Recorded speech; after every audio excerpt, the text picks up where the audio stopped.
Mempercepat proses penyelesaian sengketa, tim terpadu ukur ulang luas lahan di SD Negeri 212 Kota Jambi. Sebanyak 9 caleg mantan napi perebutkan 55 kursi DPRD Provinsi Jambi.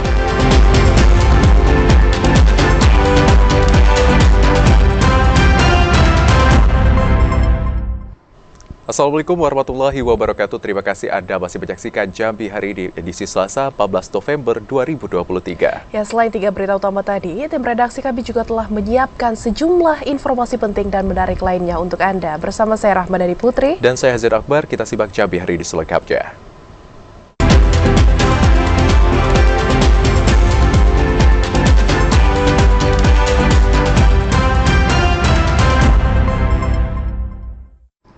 Informasi Jambi hari ini, Saudara. Provinsi Jambi kekurangan jumlah pasokan cabai hingga 12 ton per hari. Kekurangan pasokan cabai itu menjadi faktor utama terjadinya lonjakan harga cabai di pasar tradisional. Provinsi Jambi masih kekurangan jumlah pasokan cabai. Kekurangan pasokan cabai itu berdampak terhadap naiknya harga cabai di pasaran. Saat ini harga cabai merah di pasar berkisar Rp68 hingga Rp70.000 per kilogram. Kepala Dinas Perindustrian dan Perdagangan Provinsi Jambi, Kemas Fuad, mengatakan, kebutuhan cabai masyarakat mencapai 20 ton per hari. Jumlah kebutuhan cabai itu tak sebanding dengan jumlah pasokan yang berkisar 4 hingga 10 ton per hari. Selain kurangnya jumlah produksi di daerah sentra pertanian, kekurangan pasokan cabai juga dipengaruhi fenomena alam seperti El Nino dan peralihan musim. Khusus untuk kita lihat untuk di kota lah di kota Jambi seperti Pasar Angsodo dan Taman Banjar, ini kebutuhan masyarakat untuk cabai merah ini sekitar 20 ton. Kondisi hari ini dengan harga yang hampir 70.000 tapi di bawah 70.000 karena bervariasi berdasarkan kualitas ya. Ada harga yang 68.000, ada 58.000. Kemas Fuad menambahkan pemerintah Provinsi Jambi hanya mengandalkan daerah pemasok atau penghasil cabai, salah satunya Sumatera Selatan dan Sumatera Utara. Sementara pasokan cabai dari Pulau Jawa yang masuk ke Provinsi Jambi masih sedikit. Joko, TVRI Jambi melaporkan. Sementara itu, Saudara, operasi pasar murah yang digelar pemerintah Kabupaten Sorlangun selama 1 pekan terakhir mendapatkan respon positif dari masyarakat. Operasi pasar murah akan diperpanjang hingga menjelang Nataru. Selama 1 pekan operasi pasar murah di Kabupaten Sorlangun digelar, yakni dari tanggal 7 dan berakhir tanggal 13 November kemarin. Sebanyak 28 ton beras SPHP serta 900 kg cabai rawit dan cabai merah keriting dijual dengan harga subsidi. Kepala Dinas Ketahanan Pangan Pemerintah Kabupaten Sorlangun, Mas Turo, mengatakan, kenaikan harga cabai rawit dan cabai merah keriting serta harga beras di pasaran dikeluhkan masyarakat yang kurang mampu. Selain itu, tingginya indeks perkembangan harga yang memicu terjadinya inflasi menyebabkan operasi pasar murah menjadi solusi. Operasi pasar ini juga diserbu masyarakat yang ingin mendapatkan bahan pangan dengan harga terjangkau. Berdasarkan hasil evaluasi tim pengendalian inflasi daerah, operasi pasar murah yang digelar selama 1 pekan terakhir akan diperpanjang hingga menjelang akhir tahun. Beras SPHP sebanyak 28 ton atau 28.000 kg. Kemudian untuk cabai mulai dari tanggal 6 sampai tanggal 13 itu 950 kg. Operasi pasar murah kedepannya tidak lagi digelar setiap hari, namun akan diatur minimal 2 kali dalam 1 pekan. Edi Kusnandi, TVRI Jambi melaporkan. Selanjutnya, Saudara, pemerintah Provinsi Jambi mengajak masyarakat untuk ikut berpartisipasi dalam meningkatkan ketahanan pangan daerah. Salah satu upaya yang dapat dilakukan yakni dengan cara memanfaatkan lahan produktif. Pemerintah Provinsi Jambi mewaspadai ancaman ketahanan pangan daerah yang dapat mengakibatkan lonjakan harga kebutuhan pokok masyarakat. Sekretaris Daerah Provinsi Jambi Sudirman mengatakan, selain gejolak dunia akibat perang Palestina, Israel, dan Rusia-Ukraina, kondisi El Nino juga harus disikapi dengan seksama. Kenaikan harga beras yang saat ini mulai terjadi akibat sejumlah negara tidak melakukan ekspor menjadi peringatan yang harus ditindaklanjuti. Pemprov Jambi mengajak masyarakat untuk ikut berpartisipasi dalam meningkatkan ketahanan pangan daerah melalui pemanfaatan pekarangan rumah maupun lahan kosong. Kemampuan masyarakat untuk memasok kebutuhan sehari-harinya secara mandiri akan semakin meningkatkan ketahanan pangan daerah.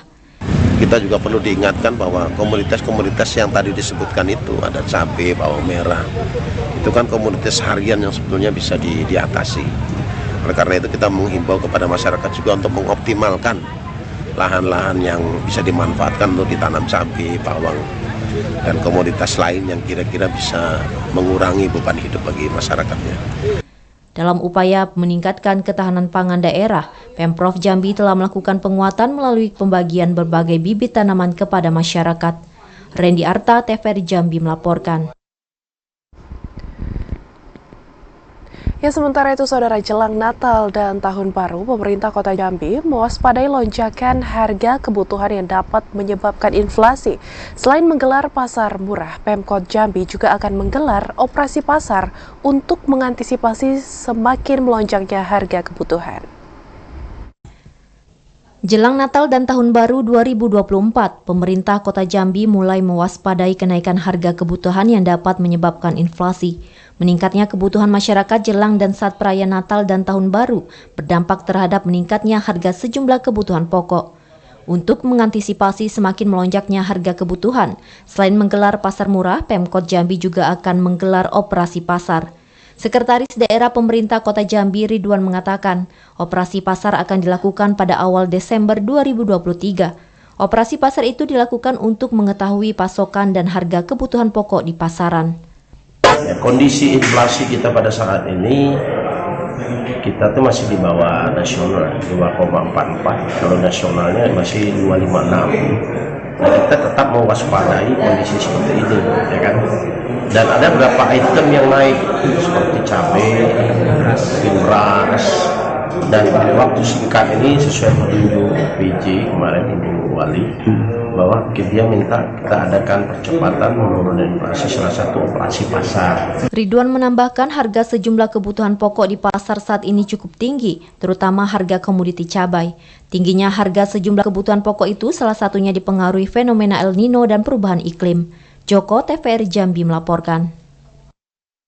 Dinilai dapat mengancam kesehatan dan mengganggu kenyamanan, puluhan masyarakat Muara Jambi menggelar aksi unjuk rasa penolakan pembangunan stockpile batubara di desa mereka.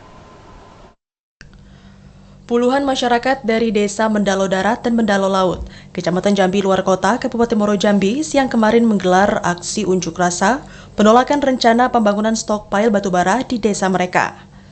Unjuk rasa yang didominasi emak-emak ini membentangkan poster yang berisi penolakan dan tulisan dampak buruk dari aktivitas stockpile batubara. Kehadiran stockpile dinilai dapat mengancam kesehatan masyarakat sekitar yang terkena debu batubara. Selain itu, hadirnya stockpile juga berdampak buruk terhadap aktivitas lalu lintas yang dapat mengganggu kenyamanan masyarakat. Selain itu, warga juga memasang spanduk penolakan kehadiran stockpile batubara. Alasannya apa tuh, Mas? Ya seperti kita tahu kan, kalau adanya stockpile batubara kan itu terjadi adanya bongkar muat batubara, dan kita harus tahu juga itu kan debunya itu, partikel itu sangat-sangat merusak untuk kesehatan, terutama untuk anak-anak. Kedua, untuk lingkungan.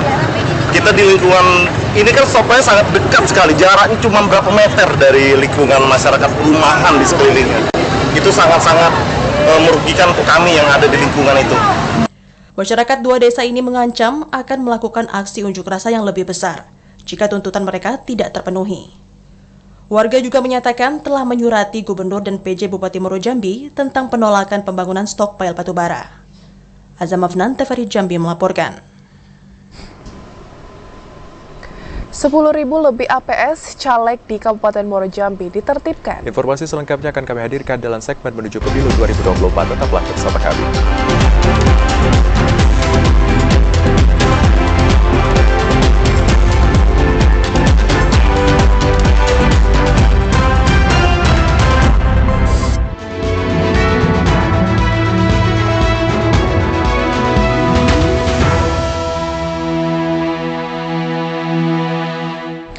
Terima kasih Anda masih setia menyaksikan Jambi hari ini. Ya, saudara, 9 calon legislatif mantan narapidana telah ditetapkan dan diumumkan oleh KPU Provinsi Jambi sebagai daftar calon tetap. 9 napi tersebut akan ikut memperebutkan 55 kursi di DPRD Provinsi Jambi. Komisi Pemilihan Umum Provinsi Jambi telah menetapkan dan mengumumkan 732 calon legislatif DPRD Provinsi Jambi dari 18 partai politik. 9 diantaranya merupakan mantan narapidana seperti kasus korupsi, penistaan agama, dan lainnya. Mereka telah ditetapkan sebagai daftar calon tetap oleh KPU dan akan ikut bertarung berebut 55 kursi di DPRD Provinsi Jambi pada pemilu legislatif 14 Februari 2024 mendatang. 9 caleg mantan narapidana yang ditetapkan sebagai DCT oleh KPU Provinsi Jambi, yakni yang pertama Amukti dari Partai Demokrat, Dapil 2 Moro Jambi Batanghari dengan kasus korupsi. Kedua IR HR PAN dari Partai Kebangkitan Bangsa PKB, Dapil 2 Moro Jambi Batanghari dengan kasus korupsi. Ketiga Dumisno Manalu dari PDI Perjuangan, Dapil 6 Tanjung Jabung Barat, Tanjung Jabung Timur dengan kasus korupsi. Keempat, Epi Suryadi dari Partai Keadilan Sejahtera PKS, Dapil 1 Kota Jambi dengan kasus korupsi. Kelima, Nasrullah Hamka dari Partai Bulan Bintang PBB, Dapil 1 Kota Jambi dengan kasus korupsi. Keenam, Riano Jayawardana dari Partai Nasdem, Dapil 6 Tanjung Jabung Barat, Tanjung Jabung Timur dengan kasus penistaan agama. Ketujuh, M. Hafiz dari Partai Amanat Nasional PAN, Dapil 2 Moro Jambi Batanghari dengan kasus narkoba. Kedelapan, Asril dari Partai Persatuan Pembangunan P3, Dapil 4 Kerinci Sungai Penuh dengan kasus judi. Kesembilan, Kawi dari Partai Gelora, Dapil 5 Bungo Tebo dengan kasus konservasi sumber daya alam. Anggota KPU Provinsi Jambi Yatno mengatakan, caleg mantan napi tersebut telah memenuhi syarat. Salah satunya mengumumkan di media massa dan juga memiliki surat dinyatakan bebas 5 tahun dari Lembaga Pemasyarakatan dan Pengadilan. Selanjutnya KPU akan melakukan bimbingan teknis kepada 18 partai politik peserta pemilu, terkait apa saja yang perlu dipersiapkan jelang pelaksanaan kampanye yang dimulai pada 28 Oktober 2023 mendatang. Andri Wijaya, TVRI Jambi melaporkan. Saudara, sebanyak 10.321 APS caleg yang melanggar peraturan ditertibkan Bawaslu Muara Jambi. Penertiban APS ini akan terus berlangsung hingga 27 November mendatang. 10.321 alat peraga sosialisasi caleg yang terpasang di sejumlah wilayah dalam 11 kecamatan Kabupaten Muaro Jambi telah ditertibkan. Puluhan ribu APS yang ditertibkan ini dinilai menyalahi peraturan, terutama mengajak untuk memilih atau mendukung ke salah satu caleg. Pimpinan Bawaslu Muaro Jambi Divisi Hukum Pencegahan Parmas dan Humas Asnawi mengatakan, APS terbanyak yang ditertibkan terdapat di Kecamatan Sungai Gelam, Sungai Bahar, dan Kumpe mencapai 1.000 lebih per kecamatan. Berbagai kendala didapati petugas dalam proses penurunan APS, di antaranya APS yang terpasang di tiang listrik dan pepohonan. Yang dominan itu yang pertama yaitu tanda coblos, tanda paku, itu mencoblos. Kemudian yang kedua bahasa mengajak seperti mohon doa dan dukungan. Nah, itu yang sangat mendominasi. Hingga hari ke-6 penertiban APS, masih ada beberapa APS yang menyalahi aturan masih terpasang di sejumlah jalan protokol yang ada di Kabupaten Muaro Jambi. Menyikapi kondisi itu, Asnawi menegaskan, penertiban APS masih akan berlangsung hingga 27 November 2023 mendatang. Panwascam bersama panitia pengawas kelurahan dan desa hingga saat ini masih terus melakukan penertiban APS caleg yang melanggar aturan. Azam Afnan, TVRI Jambi melaporkan. Sementara itu, saudara, berbagai cara dilakukan sejumlah caleg di Kabupaten Kerinci agar balihonya lolos dari penertiban petugas. Salah satunya menutup nomor urut dengan lakban atau kertas stiker logo partai politik. Sejumlah caleg di Kabupaten Kerinci mulai melakukan kampanye sebelum jadwal. Berdasarkan pantauan di sejumlah jalan utama di Kecamatan Air Hangat dan Air Hangat Barat Kabupaten Kerinci, terdapat puluhan baliho caleg yang sengaja ditutupi nomor urutnya dengan lakban atau kertas stiker logo partai politik. Hal itu dilakukan untuk menghindari penertiban oleh petugas gabungan. Komisioner Bawaslu Kerinci, Cynthia Albert Siin mengatakan, berdasarkan peraturan KPU, alat peraga kampanye caleg yang tidak memuat unsur ajakan memilih, seperti tidak terdapat gambar paku yang menancap di nomor urut atau nama, serta kalimat mohon dukungan tidak akan ditertibkan. Dalam himbauan kami sudah mengajak mereka boleh menutup unsur ajakan jikalau misalnya nanti mereka tidak mau menurunkan APK tersebut, tapi mereka bisa menutup dengan menggunakan lakban atau itu teknis mereka ya, baik mau di lakban ataupun mau di pilok. Pada intinya mereka harus menutup semua unsur ajakan. Cynthia Albert Siin menambahkan, pihaknya telah memberikan imbauan kepada seluruh caleg dan parpol peserta pemilu tahun 2024 agar tidak melakukan kampanye hingga waktu yang telah ditetapkan, yakni 28 November mendatang. Sebelumnya, Bawaslu Kabupaten Kerinci juga telah melakukan penertiban baliho caleg yang melanggar aturan. Ilwan, TVRI Jambi melaporkan.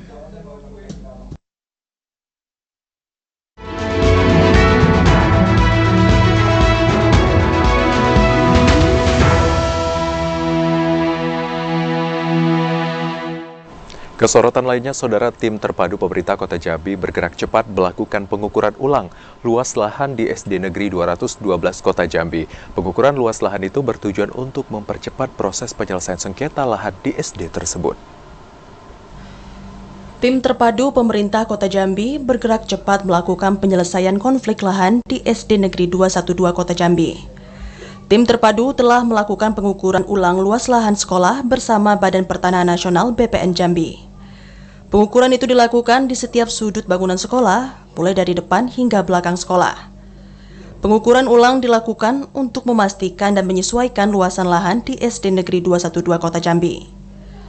Kabid Pengelolaan Barang Milik Daerah BMD Kota Jambi, Asad Prawira mengatakan, ada sekitar 10 titik koordinat yang diukur sebagai sampel, dan hasil pengukuran masih menunggu BPN Jambi. Sebelum dilakukan pembayaran ganti rugi, tim terpadu akan melaporkan hasil pengukuran luas lahan ke pimpinan daerah Kota Jambi untuk tindak selanjutnya. Menunggu dari pihak BPN karena memang mereka yang selaku instansi teknis dan memiliki kapasitas untuk dapat memberikan hasil daripada pengukuran itu. Kalau untuk objeknya tadi sudah dilakukan pengambilan sampel koordinat semua sesuai dengan kondisi existing di lapangan. Asad Prawira menambahkan, Pemkot Jambi akan segera menindaklanjuti keputusan Mahkamah Agung beberapa waktu lalu terkait gugatan pemilik tanah Hermanto. Hermanto melayangkan gugatan 1,7 miliar rupiah ke Pemkot Jambi. Joko, TVRI Jambi melaporkan. Ya, Saudara, Jaksa Penuntut Umum Kejari Sarolangun menghadirkan 3 saksi di sidang lanjutan kasus korupsi pembangunan pembangkit listrik tenaga mikro hidro Kabupaten Sarolangun. Ketiga saksi itu dimintai keterangan terkait keterlibatan terdakwa dari kasus korupsi itu. Sidang lanjutan kasus korupsi PLTMH di Kabupaten Sarolangun kembali dipersidangkan di Pengadilan Negeri Jambi. Sidang lanjutan itu beragendakan pemeriksaan saksi yang dihadirkan Jaksa Penuntut Umum Kejari Sarolangun di dalam persidangan. Ketiga saksi itu diantaranya Wasli selaku Direktur PT Wasco Engineering, Heri pengawas lapangan, dan Dimas selaku penerima kuasa dari perusahaan PT Wasco Engineering. Ketiga saksi itu dimintai keterangan terkait keterlibatan para terdakwa, yakni Safri Kamal, Direktur Perusahaan, Gamal Hussein, pengguna anggaran, dan Budi Wono, pelaksana kegiatan. Dalam kasus yang merugikan negara mencapai 2 miliar rupiah. Di dalam dakwaan bahwa benar yang dalam hal ini dakwa Direktur PT Alidino itu menyerahkan, mengkuasakan pelaksanaan pekerjaannya kepada pelaksana lapangan itu terdakwa B. Jadi dan juga dari dari konsultan pengawas tadi juga menerangkan pekerjaan tersebut terlaksana, namun secara pelaksanaan mereka hanya berkontrak sampai dengan pelaksanaan pekerjaan fisik selesai. Jadi setelah itu terjadi sesuatu kegagalan konstruksi atau apa bentuknya, mereka tidak sampai ke sana. Jadi yang bertanggung jawab adalah pelaksanaan. Sidang dan mendengar dari keterangan saksi-saksi dan melihat dari bukti-bukti yang dihadirkan oleh Jaksa Penuntut Umum, kita akan ungkap fakta persidangan sesuai dengan peran dari klien kita, dan semakin adanya saksi yang sudah diperiksa lebih banyak, akan lebih baik untuk melihat titik terang perkara ini. PLTMH di Dinas SDM tahun 2015 ini seperti apa dan siapa yang berhak untuk bertanggung jawab terhadap kerugian negara ini. Sidang akan kembali dilanjutkan pada pekan ini dengan agenda pemeriksaan saksi di dalam persidangan. Ashar, TVRI Jambi melaporkan. Saudara, Polda Jambi menyita minuman keras berbagai merek dan tuak di kawasan Mayang, Kota Jambi. Penyitaan itu dilakukan untuk menciptakan Kamtibmas jelang pemilu 2024. Polda Jambi kembali menggelar operasi penyakit masyarakat pekat ke sejumlah titik dalam wilayah Kota Jambi. Operasi pekat yang digelar untuk meminimalisir terjadinya tindak asusila jelang pemilu tahun 2024 ini menyasar sejumlah warung yang disinyalir menjual minuman keras di kawasan Mayang. Kasubdit Penmas Polda Jambi, Kompol Mas Edi mengatakan, razia ini akan terus ditingkatkan hingga beberapa hari ke depan. Dari hasil penggeledahan ditemukan sejumlah minuman keras yang dijual bebas tanpa izin edar. Ya, jadi operasi pekat ini dilaksanakan dalam rangka untuk menciptakan situasi dan kondisi yang kondusif. Ini menjelang tahun baru dan ini adalah merupakan suatu kegiatan yang rutin. Kegiatan ini dilaksanakan selama 20 hari, mulai tanggal 6 November kemarin sampai tanggal 25 November. Masyarakat diminta untuk menjaga keamanan dan kenyamanan jelang pemilu tahun 2024 dengan tidak mengkonsumsi minuman keras, judi hingga melakukan tindakan asusila. Ashar, TVRI Jambi melaporkan. Saudara, Gubernur Jambi serahkan bantuan Dumisake pendidikan. Informasi selengkapnya akan kami hadirkan sesaat lagi, tetaplah di Jambi hari ini.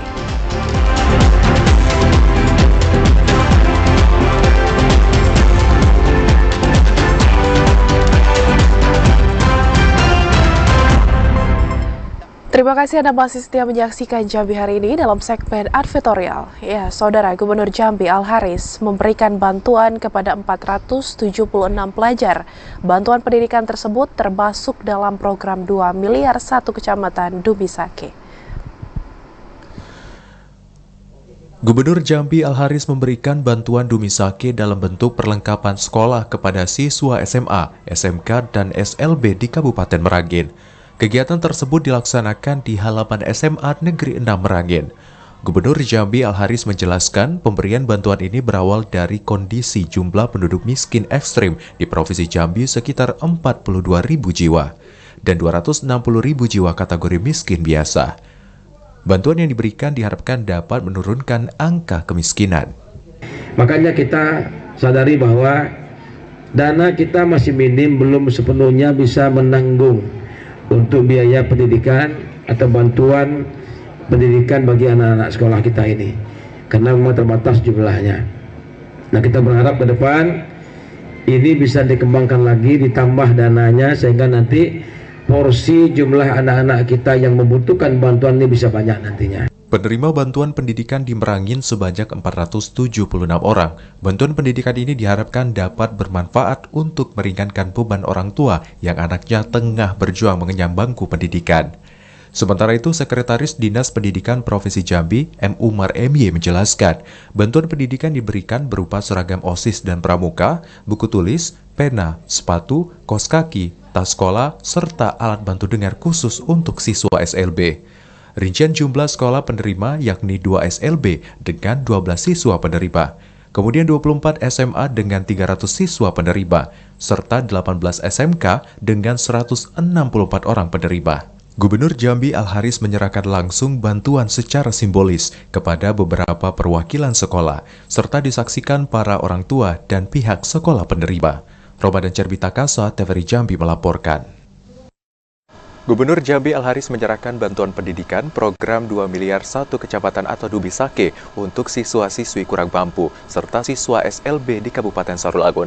Bantuan itu diberikan kepada 632 pelajar.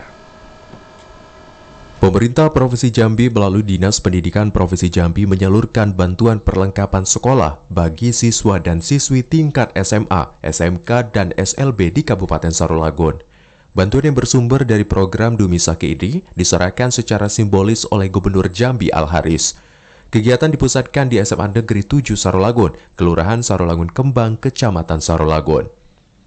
Gubernur Jambi Al-Haris mengatakan, bantuan ini diberikan kepada 632 pelajar, terdiri dari 395 pelajar SMA, 217 pelajar SMK, dan 20 siswa-siswi SLB. Bantuan yang diserahkan berupa seragam, buku, alat tulis, sepatu, dan kaos kaki. Sementara untuk pelajar SLB yakni alat pendengar, kursi roda, dan juga tongkat.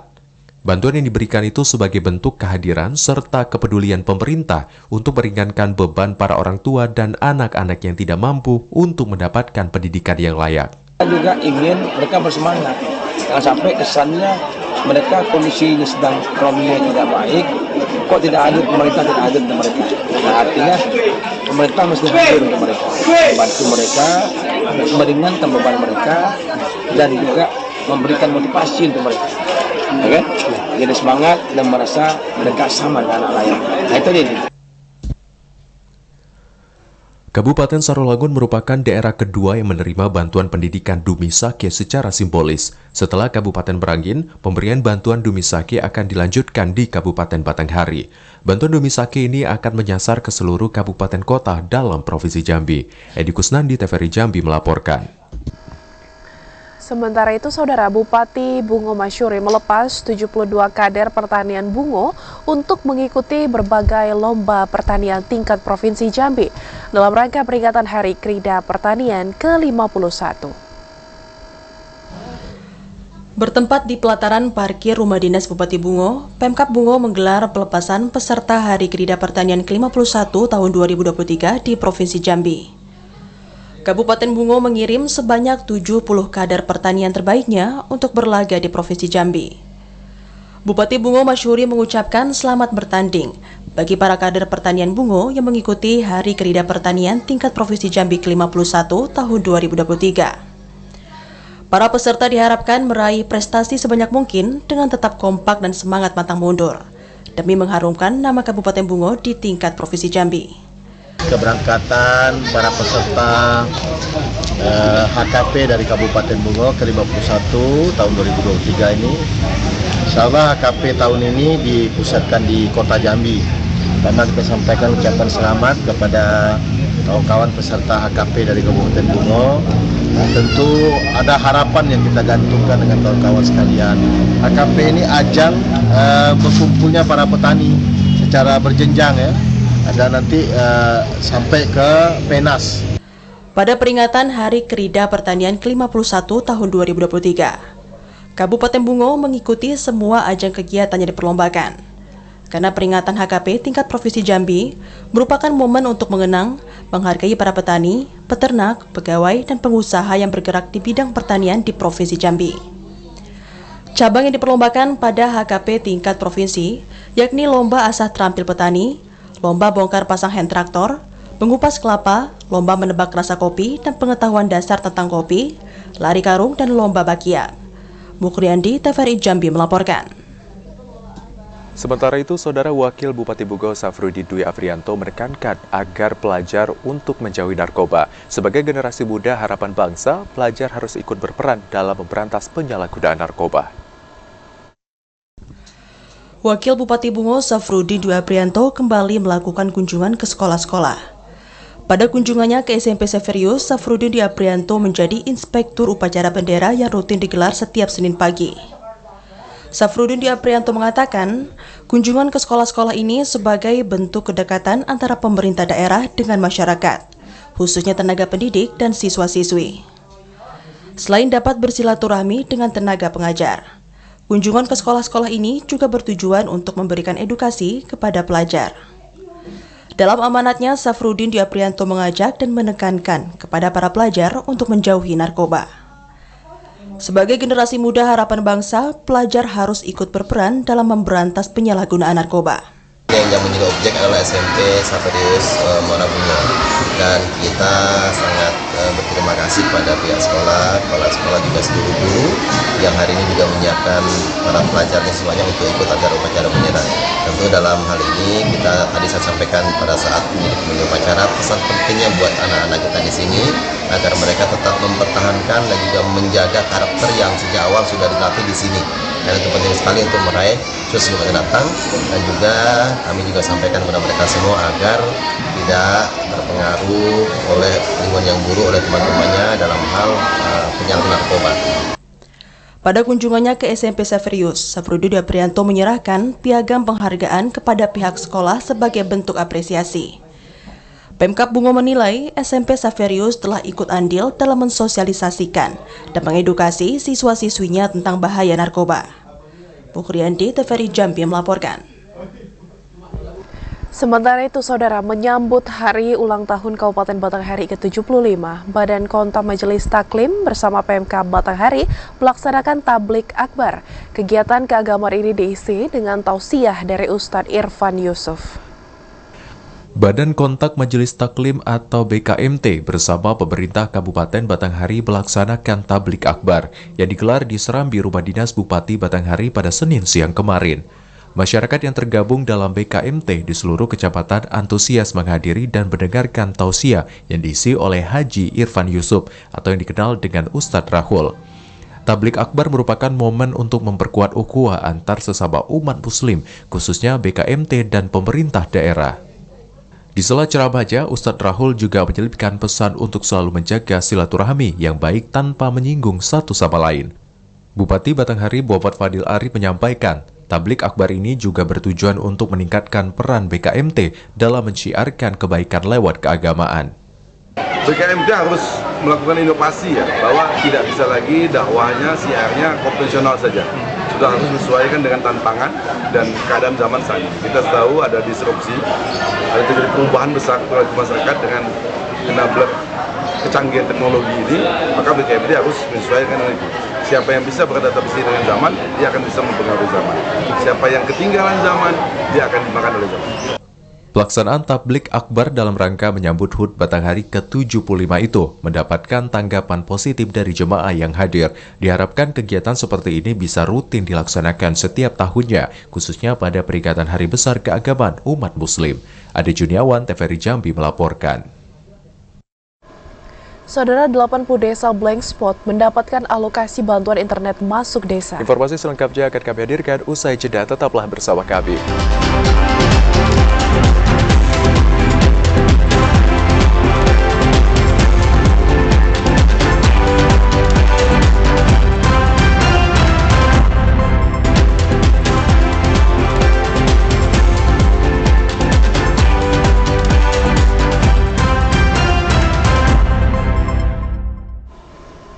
Terima kasih saudara Anda masih setia menemani kami dalam Jambi hari ini. Pemerintah Provinsi Jambi melalui Dinas Kominfo berhasil merampungkan program Internet Masuk Desa. Internet Masuk Desa ini dialokasikan ke 80 desa blank spot tahun 2023. Pemerintah Provinsi Jambi melalui Dinas Komunikasi dan Informatika terus berupaya menghadirkan ketersediaan jaringan internet di seluruh daerah-daerah blank spot. Kepala Dinas Kominfo Provinsi Jambi Aryan Syah mengatakan, penyediaan jaringan internet melalui program Dumisake untuk alokasi tahun 2023 telah selesai dialokasikan ke desa-desa blank spot. Program unggulan Jambi Cerdas dan Pintar dari Pemprov Jambi ini dialokasikan ke 80 desa di Provinsi Jambi yang tidak memiliki akses internet atau blank spot. Penyedia akses internet bagi masyarakat itu merupakan lanjutan penyelesaian program pengentasan blank spot yang tersebar di 305 desa di Provinsi Jambi. Pada tahun 2022, 125 desa blank spot telah dapat menikmati jaringan internet. Sementara untuk penyambungan 100 desa lainnya akan dilanjutkan pada tahun 2024 sesuai target penyelesaian termasuk tambahan pembangunan jaringan repeater. Salah satunya yaitu membangun internet masuk desa.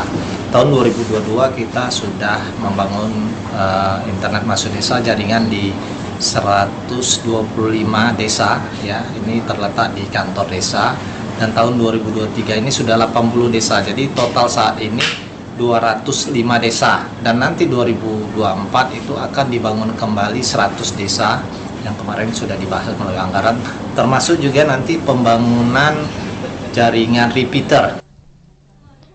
Upaya pengentasan blank spot dilakukan untuk meningkatkan kualitas sumber daya manusia daerah melalui kemudahan akses internet. Randy Arta, TVRI Jambi melaporkan. Ya, saudara, meski dianggap sebagai tanaman pengganggu, namun paku pakis resam ini ternyata memiliki banyak manfaat. Salah satunya menjadi bahan baku pembuatan anyaman.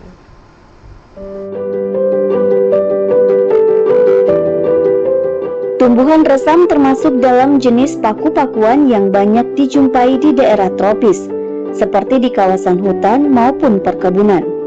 Tumbuhan liar ini juga seringkali dianggap gulma atau tanaman pengganggu karena bersifat invasif dan mampu mendominasi permukaan tanah serta menjalar di batang pohon dengan cepat.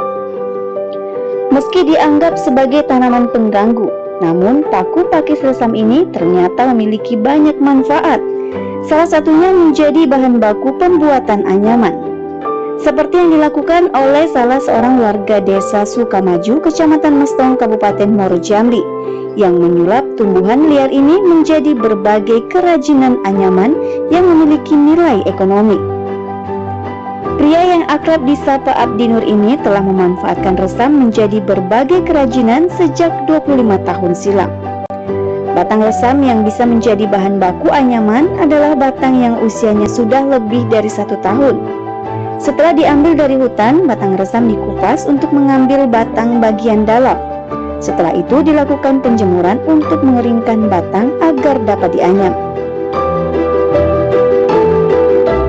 Abdi Nur juga mengajak warga desa lainnya untuk bersama-sama memanfaatkan tumbuhan ini sehingga mampu menghasilkan. Kini banyak ibu rumah tangga yang mengisi waktu luangnya dengan menganyam resam. Tamu yang datang ke sini dari Kanada, Jepang, China, kemudian negara tetangga, Belanda, ada Malaysia, Singapura. Nah, itu secara tidak sengaja di saat kita berpameran ke Jakarta, mereka membawa barangnya, bawa oleh-olehnya. Nah, untuk saat ini kita masih bersponsor, memberikan promosi kepada tamu-tamu untuk membeli produk-produk yang terbuat dari resam. Produk-produk yang dihasilkan seperti topi, tas, gelang, cincin, tempat tisu, piring, dan vas bunga. Meski masih dalam skala kecil, namun produk UMKM resam ini sudah terjual hingga ke beberapa daerah di Indonesia melalui berbagai pameran yang diikuti. Bahkan kini Abdi Nur mendedikasikan rumahnya sebagai wisata edukasi resam. Tidak hanya belajar menganyam resam, masyarakat juga bisa lebih mengenal kearifan lokal. Pemirsa, informasi tadi sekaligus mengakhiri Jambi hari ini. Terima kasih atas perhatian dan kebersamaan Anda, dan saya Rahmadani Putri. Dan saya Zaid Akbar mewakili kerabat kerja bertugas pamit undur diri. Wassalamualaikum warahmatullahi wabarakatuh dan sampai jumpa.